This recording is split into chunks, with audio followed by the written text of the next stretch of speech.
അഴിച്ചുപണിയുമായി ആഭ്യന്തര വകുപ്പ്. Superintendent, joint സൂപ്രണ്ടുമാർ എന്നിവരടക്കം 8 പേർക്ക് സ്ഥലം മാറ്റം. തിരുവനന്തപുരത്തും കോഴിക്കോട്ടും ജില്ലാ ജയിൽ സൂപ്രണ്ടുമാരെ നിയമിച്ചു. ഗോവിന്ദചാമിയുടെ ജയിൽ ചാട്ടത്തിന് പിന്നാലെയാണ് അഴിച്ചുപണി. വിഎസ്എനു ആണ് വിവരങ്ങളുമായി ചേരുന്നത്. വിഎസ്എനു, ഗോവിന്ദചാമിയുടെ ജയിൽ ചാട്ടത്തിന് പിന്നാലെ ജയിൽ വകുപ്പിനെതിരെ കടുത്ത ആരോപണങ്ങൾ ഉയർന്നിരുന്നു. അതിന് പിന്നാലെയാണ് ഇപ്പോൾ അഴിച്ചുപണി എന്നല്ലേ മനസ്സിലാക്കാൻ സാധിക്കുന്നത്?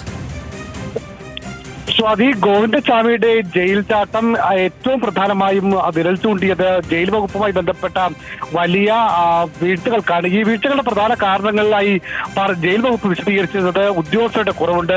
ഇപ്പോൾ തിരുവനന്തപുരത്തും കോഴിക്കോട്ടും ജയിൽ സൂപ്രണ്ടുമാരില്ലാത്ത സാഹചര്യങ്ങളൊക്കെ ഉണ്ടായിരുന്നു. ഏതായാലും 8 ഉദ്യോഗസ്ഥന്മാർക്കാണ് ഇപ്പോൾ ഈ സ്ഥലം മാറ്റം വന്നിരിക്കുന്നത്. ഇതിൽ Kannur special sub jail superintendent ജിജേഷിനെ ജോയിന്റ് സൂപ്രണ്ടായി നിയമിച്ചുകൊണ്ട് സ്ഥാനക്കയറ്റം നൽകി തവനൂർ സെൻട്രൽ ജയിലിലേക്ക് നിയമിക്കുന്നു. പാലക്കാട് ജില്ലാ ജയിൽ സൂപ്രണ്ട് അനീഷ് CS-നെ കോട്ടയം ജില്ലാ ജയിൽ സൂപ്രണ്ടായി നിയമിച്ചിരിക്കുന്നു.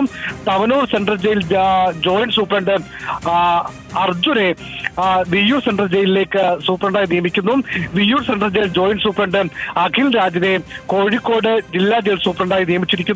കോട്ടയം ജില്ലാ ജയിൽ സൂപ്രണ്ട് ശരത്തിനെ കൊല്ലം ജില്ലാ ജയിൽ സൂപ്രണ്ടായി നിയമിച്ചിരിക്കുന്നു. കൊല്ലം ജയിൽ സൂപ്രണ്ട് ഉണ്ണികൃഷ്ണൻ VS-നെ നെട്ടുകാൽത്തേരി തുറന്ന ജയിലിൽ സൂപ്രണ്ടായി നിയമിച്ചിരിക്കുന്നു. Thiruvananthapuram central jail joint superintendent അൽഷാനെ തിരുവനന്തപുരം ജില്ലാ ജയിൽ സൂപ്രണ്ടായി നിയമിക്കുന്നു.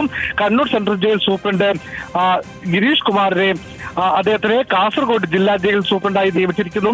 കാസർഗോഡ് ജില്ലാ ജയിൽ സൂപ്രണ്ട് സൂരജ് BVയെ അദ്ദേഹത്തിനെ കണ്ണൂർ ജില്ലാ ജയിൽ സൂപ്രണ്ടായി നിയമിക്കുന്നു. ഇങ്ങനെയാണ് സ്ഥലമാറ്റം വന്നിരിക്കുന്നത്. അതായത് ജില്ലാ ജയിലുകളിലേക്ക് ഉള്ള സൂപ്രണ്ടുമാരെ ഇപ്പോൾ സർക്കാർ നിയമിച്ചിരിക്കുന്നു. പ്രത്യേകിച്ച് ജില്ലാ ജയിലുകളിൽ സൂപ്രണ്ടുമാരുടെ ഒഴിവ് ഉണ്ടായിരുന്നു. അതൊക്കെ നികത്തുകയാണ് ഗോവിന്ദചാമിയുടെ ജയിൽ ചാട്ടത്തിന് ശേഷം ജയിൽ വകുപ്പ് ഇപ്പോൾ ചെയ്തിരിക്കുന്നത്. സ്വാതി.